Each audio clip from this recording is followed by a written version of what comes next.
So this is my green, created with the Prussian blue and the burnt sienna.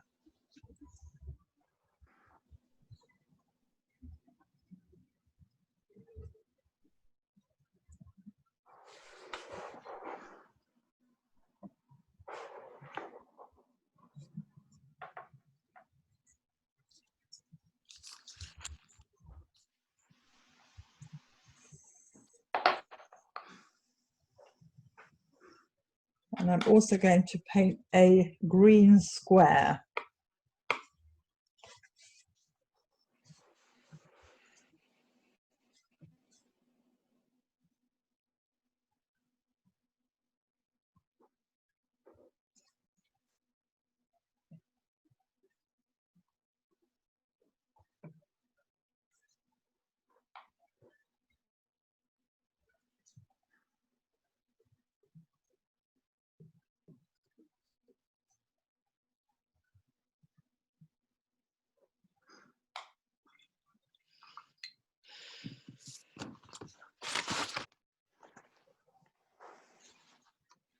Over here, I had where I squeezed out my brush, I put a little bit of Prussian blue into the burnt sienna to make the brown.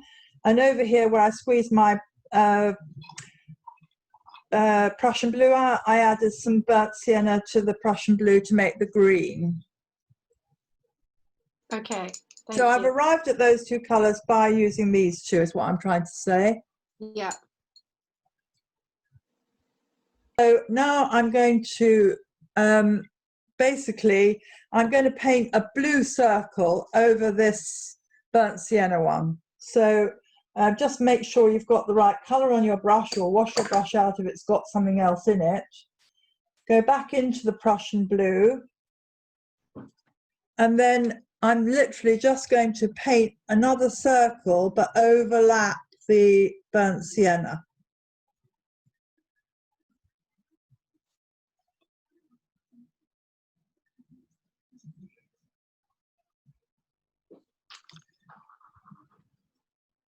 The benefit of having it completely dry is that you can see very clearly now what the mixtures of those two colours can create by, and in a painting, you know, this is useful that you don't have to mix up new colours. You can actually use one colour on top of the other and it has a very different effect.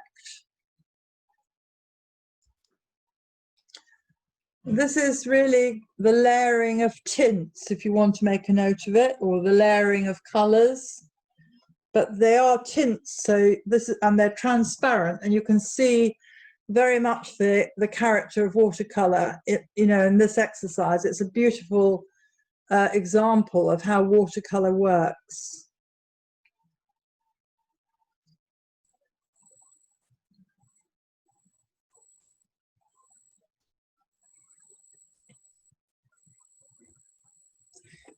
Now, while you've still got blue on your brush, I would now do a blue circle over the brown and the green if you've got them near each other. If you haven't, then do it over one or the other, just to see what the effect of a pure blue over the green mixture will be.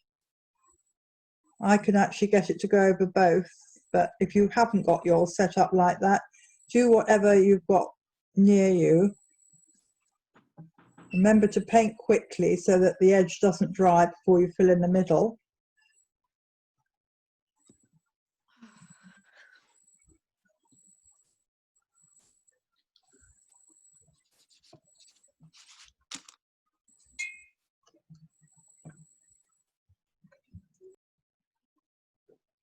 And how you can create these other colours according to what colour you put over which. I mean, looking at the brown and blue, it's much more of a greeny blue where they meet together, whereas with the Prussian blue and the burnt sienna, it definitely is a sort of browny colour in the middle.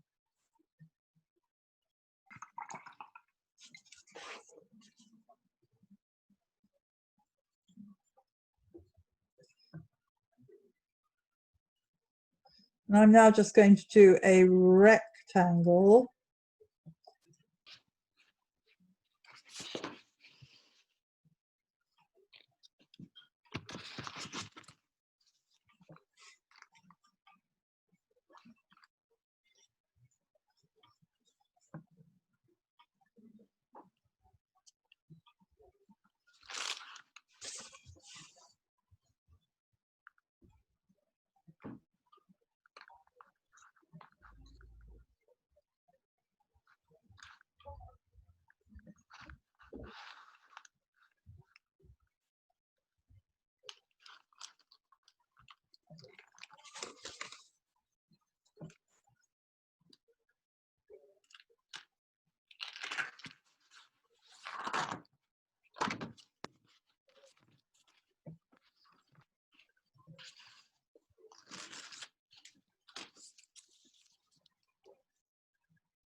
Ready. Right.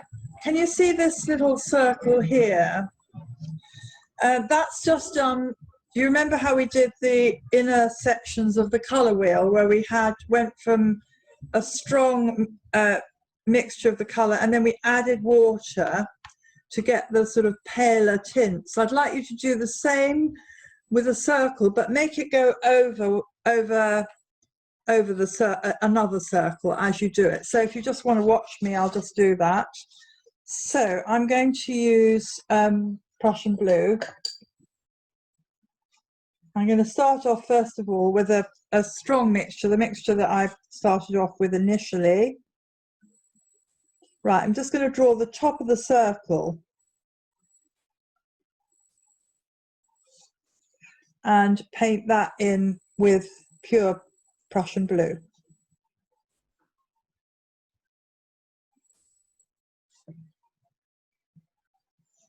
Then I'm going to take the colour out of my brush and add a bit of water to it, and I'm going to just add that sort of slightly watered down Prussian blue to the bottom of the stronger mixture and draw it down. And again, I'm going to wash my brush, do the same again. So my brush now has actually got no colour in it. And I'm going to try and finish off this circle just with water and what's left on the paper of the wet colour.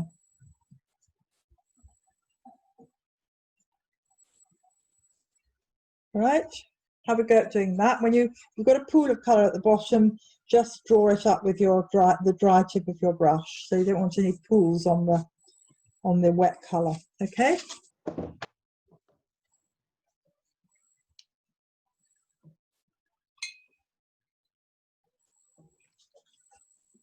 Right.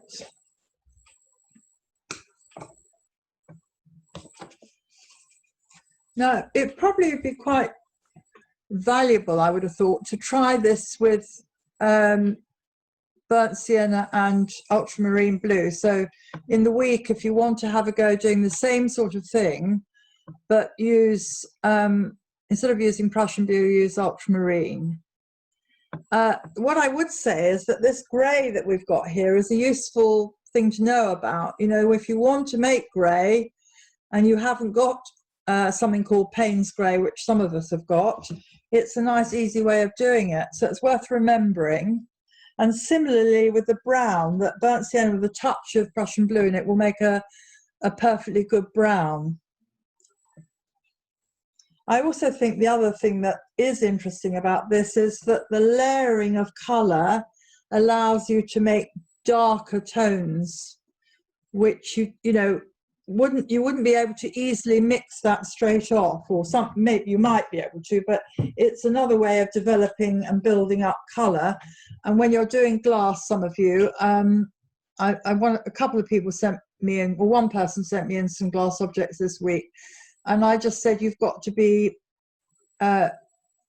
braver with the colour. You've got to build it up. In order to make something look glassy, you have to build it up a bit. You know, it takes, I think, longer than you anticipate to actually get the strength in a subject.